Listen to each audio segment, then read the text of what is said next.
Mat Armstrong bought a car that Bugatti's own engineers refused to touch, not refused to sell parts for, refused to even attempt a repair on. When he brought it back to life anyway, the CEO of one of the most powerful automotive empires on earth didn't send lawyers. He picked up his phone, went to social media himself, named Matt by name, and fired the opening shot in a conflict that neither side has managed to finish. What you are about to hear is how a British mechanic with a YouTube channel ended up in a direct standoff with two of the most protected brands in automotive history, what those confrontations revealed about who actually owns a supercar once money changes hands, and why the answer to that question matters to every person who has ever bought a vehicle and assumed it was entirely theirs.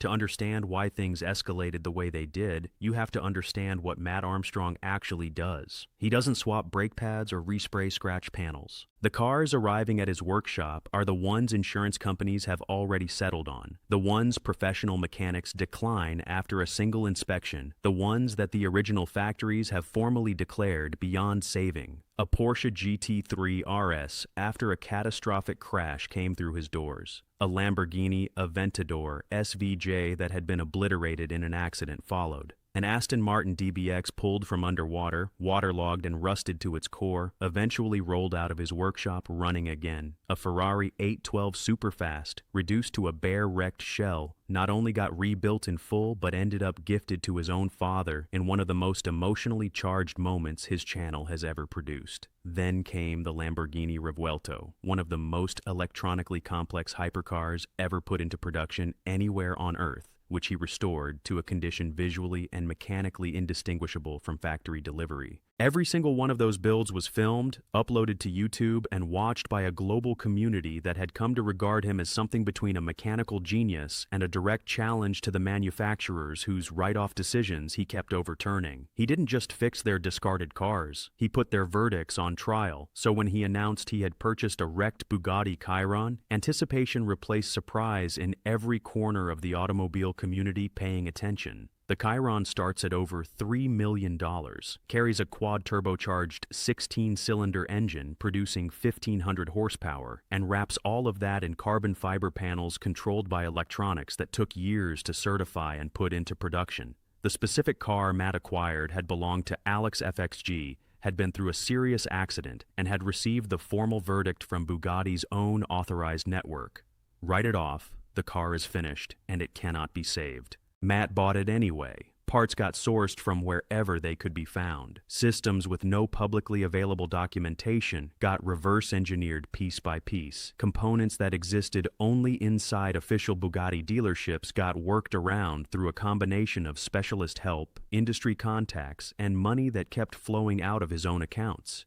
He knew before he started that Bugatti would not sell him what he needed and would not help him separate the car structurally for the repairs required. He went in alone, with his team, on camera, and the episodes that followed became some of the most watched automotive content on YouTube that year, drawing millions of viewers who came back episode after episode because they understood what was actually being tested. It wasn't just a car, it was the idea that one person with enough skill and determination could undo what a billion-dollar manufacturer had declared permanent. One of the people watching was Mat Armstrong, and that is where the Rebuild series stops being just a rebuild series. Armstrong is not a conventional executive who inherited a mahogany desk and a prestigious title. He founded Armstrong Automobili himself, starting in his garage in Croatia at 21 years old, and building it from nothing into one of the most respected names in electric hypercar development. Before that company eventually acquired Bugatti and placed him at the top of one of the most prestigious automotive brands in existence.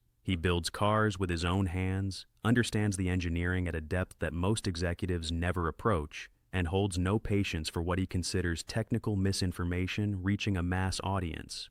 When he watched Matt's Chiron series and found claims he believed were inaccurate about the car's systems, the authenticity of specific parts, and the sourcing of Bugatti-branded components, he didn't route anything through a legal department. He went public. Armstrong challenged Matt directly on social media, disputed specific technical details by name, and did it with his own substantial platform, amplifying every word. The response from the automotive community arrived fast and split almost perfectly in half. Matt's supporters saw a billionaire CEO using a public platform to pressure an independent builder who had legally bought a car and was documenting its restoration transparently on camera. On the other side, engineers and serious automotive enthusiasts argued that presenting a Bugatti Chiron rebuild at that scale of audience carries a real responsibility for accuracy, and that if specific claims were genuinely imprecise, Rimac had not just the right, but the obligation to correct the record publicly. Both positions survived scrutiny, which is precisely why the debate ran so deep and for so long. Comment sections filled into the hundreds of thousands. Every major automotive podcast covered it. Car forums ran threads for weeks without cooling down. People who had never encountered Mat Armstrong's name before had strong opinions about him by the time the first wave of reaction settled. Channels that had never reported on independent builders were suddenly producing full breakdowns of the situation. And through all of it, Mat stood his ground without walking back a single claim, which only pushed the temperature higher on both sides. Talk of legal action followed, and that is where the situation gets genuinely interesting for anyone who expected Bugatti to hold the stronger hand. Winning in court would require proving deliberate falsehood with clear intent to damage the brand's reputation. Mat documented everything. The emails showing parts refusals exist on camera. The timeline of commitments made and broken is part of the recorded episodes. Alex's phone call with Rimac, in which specific promises were allegedly made, is documented and on the record. Criticizing a brand based on personal experience, backed by documented evidence and framed clearly as personal opinion, doesn't reach the legal threshold Bugatti would need to clear. And even if it somehow did, pursuing it would hand every automotive publication on Earth a story they would run with for months, transforming casual observers into active supporters of Mat's position and giving the right to repair movement a figurehead that money couldn't manufacture. The public relations damage from winning the case would likely outweigh whatever legal satisfaction came with it. Corporate organizations of that scale understand that certain fights cost more than they return, and this one had the shape of exactly that kind of fight.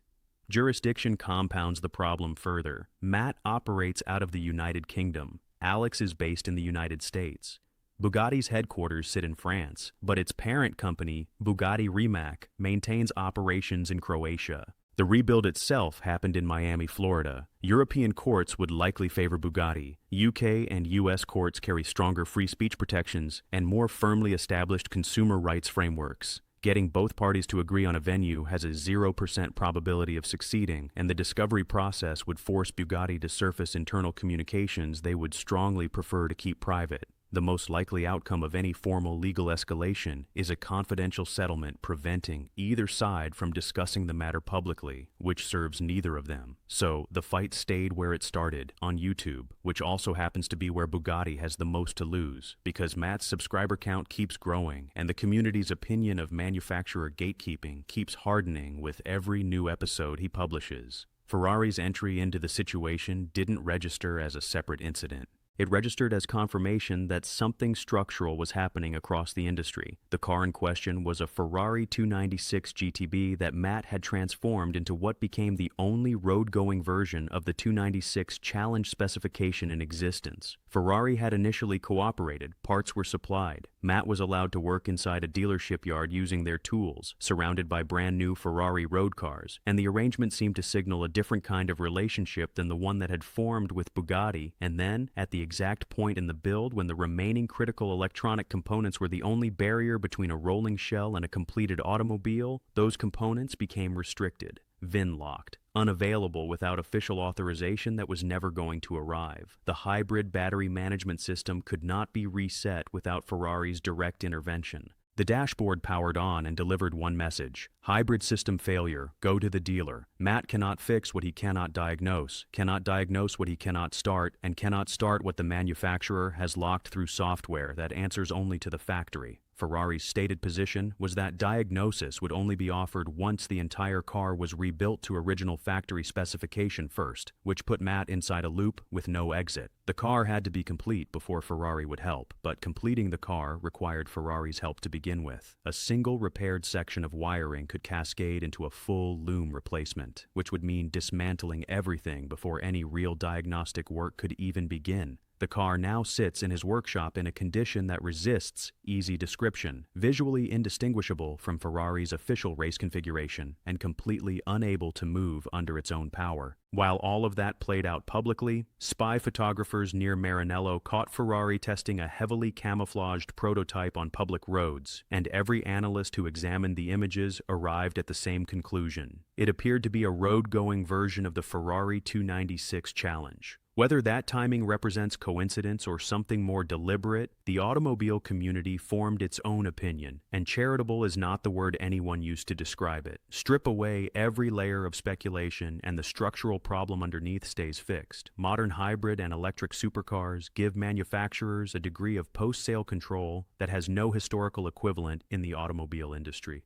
Buying a supercar decades ago meant owning it completely, and any qualified mechanic could diagnose it, repair it, and return it running without verifying credentials with anyone at the factory. Software didn't check authorization. Electronics didn't require unlock codes issued from headquarters. That model of ownership is gone from modern production cars, and neither the Bugatti confrontation nor the Ferrari situation is really about Mat Armstrong as an individual. They are the opening rounds of a fight over what ownership of a modern hypercar actually means once a transaction closes, whether the buyer genuinely owns what they paid for, or whether the manufacturer retains permanent operational authority through locked software and restricted parts networks indefinitely. Every independent builder, every salvage title buyer, every person who films their weekend repair work and posts it on YouTube has a direct stake in how that question eventually gets answered. And right now, the answer is not forming in courtrooms. It is forming in view counts, in comment sections, and in the positions that millions of people are locking in as they watch these conflicts unfold in real time with no sign of stopping. The standoff between Mat Armstrong and these two manufacturers has not resolved, and no resolution appears anywhere on the horizon. What is clear is that the community watching is larger and more engaged than at any previous point in this story, that public sentiment has shifted firmly toward independent builders and away from manufacturer-imposed restrictions, and that the right to repair conversation has left the niche policy world behind and taken up permanent residence on one of the most prominent automotive YouTube channels in existence. Bugatti and Ferrari are learning what every manufacturer eventually learns when they enter a public dispute with someone who has millions of loyal subscribers, a meticulous record of documenting everything, and a community that treats his work as proof that the impossible label is usually just a manufacturer preference rather than a physical fact. The audience has already made its decision. The only question left is what the next build will be, and whether the next manufacturer standing in the way has paid any attention to what happened to the ones who came before them.